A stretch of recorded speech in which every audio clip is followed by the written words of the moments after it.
Marana kamo ta maluto kita ning pansit bato, nahiling yung kaga na yan, o yan, ilag nyo na dyan ang pansit bato. Dapat ang pansit bato nyo hari sain sa Bato, Camarines Sur. Halo-haloon nyo, baging pangit mandangugo ng halo-haloon, ihalo ang pansit bato tanay hindi magdukot sa ilalom kang kawari. Ngunyan habang tigahalo nyo, isip-isipon nyo kung tama pang yagibon nyo. Sailing ko tama pa man ang yagibok ko. Ngunyan pagkakalaga-kaga na yan, hayaan nyo sanang magkalaga-kaga. Yan, nahiling nyo kakalaga-kaga baga.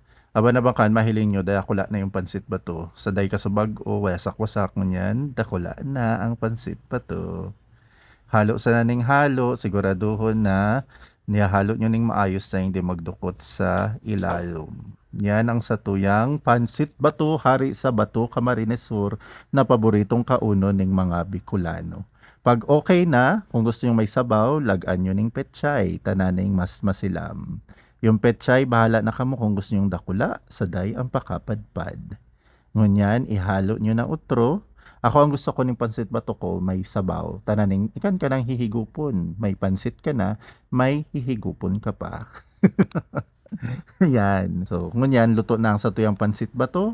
Makaon na kita. Karaon na kita!